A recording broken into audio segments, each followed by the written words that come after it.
Hello friends, and welcome back to Heather's Handcrafted Soaps. Today I'm going to show you how we make bath bombs.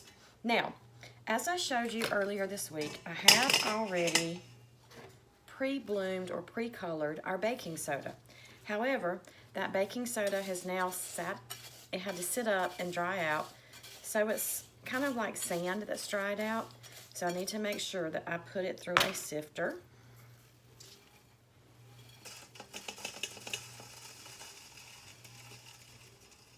And that is getting pretty airborne. I'm gonna go grab a mask. I'll be right back. There we go. That's gonna be better now. Okay, one of my Mama Rosemary mask. Love it.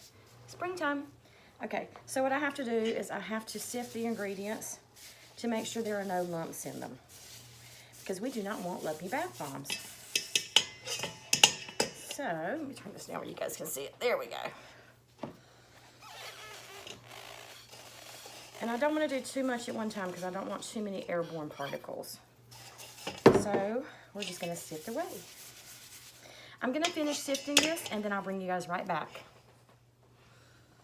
And now that we have all of our baking soda sifted, I'm going to add our next ingredients, which are, for me, Epsom salt and, what else do I have here? Epsom salts and cornstarch. I love the way Epsom salts make you feel in the bath. It just helps soften your skin. And the cornstarch is a really good binder. Make sure we get all of that out. As you can see, it's very fluffy here. Make sure we get it all out of the bowl. I'm just going to sift away. I guess one of those old-timey flour sifters would work really well here with the hand crank, but I don't have one. You know, I think it's about time to get one. Oh, do you see the powder fluffing up? Yeah. Uh-oh. Here we go.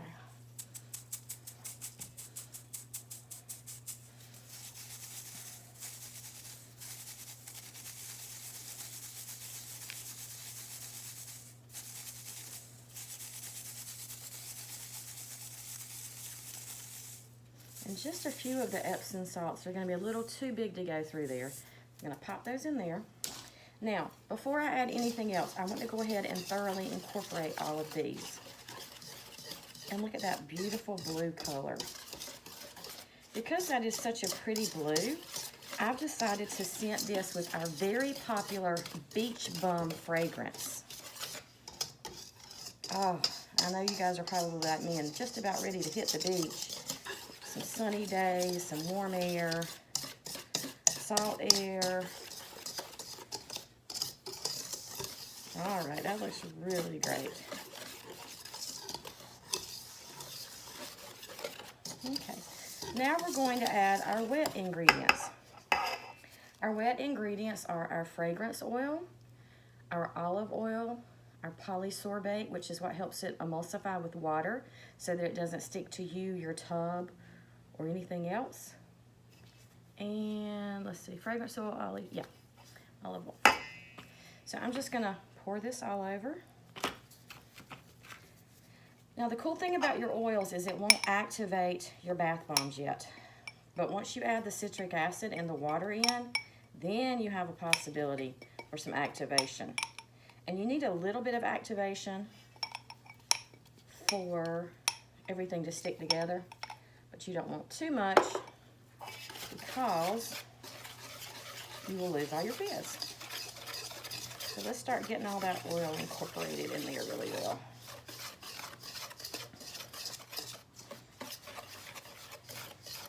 Oh, it smells so good. Even with the mask on, I can smell how yummy it smells. I can just imagine what a pretty blue this is going to make the bath water.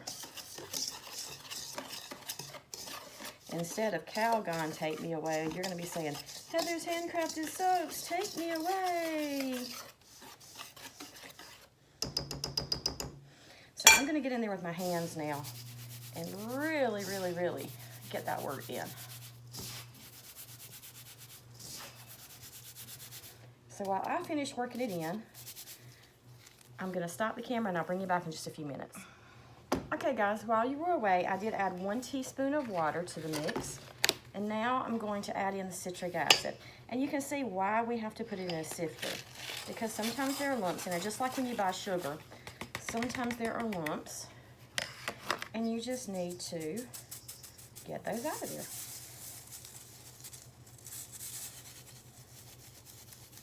So this is actually the last dry ingredient that we have. And I'm gonna mix a little bit with the whisk and then I'm gonna go in by hand. So this is gonna take a couple of minutes and I'll bring you guys back.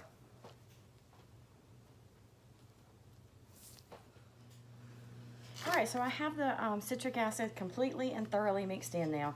This is the fun part. So this is where we take our mold and you're just gonna sort of loosely pack it in there, shake it around, make sure it goes all the way to the bottom.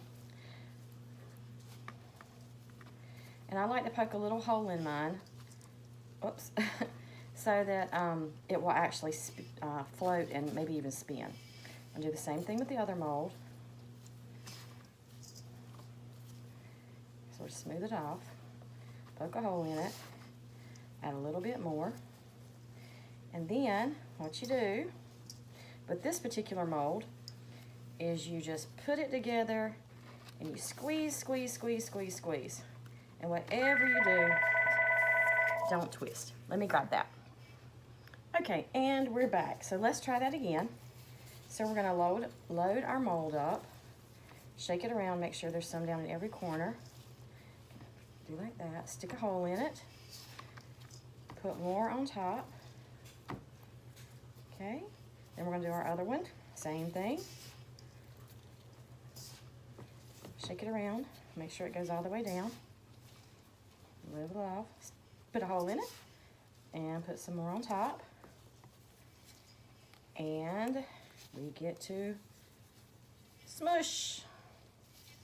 Not mush, but smush. And squeeze, squeeze, squeeze. Squeeze, squeeze, squeeze.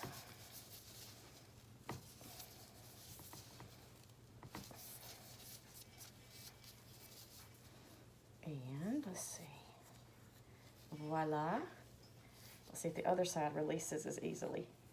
Yes. Now, this particular mold does not make a pretty ring. It's not an even ring, so I just like to go around very gently. Slide it off. Oh, and the dog just came in while I'm making a video. Hey, Maverick. Hey, buddy. So anyway, I'm going to continue making the rest of these and I'll bring you back. Okay, guys, so now I wanted to show you the final product. I was able to get 3, 6, 8 regular size bath bombs, 1 kind of medium bath bomb, and then a half of one. That'll be for me.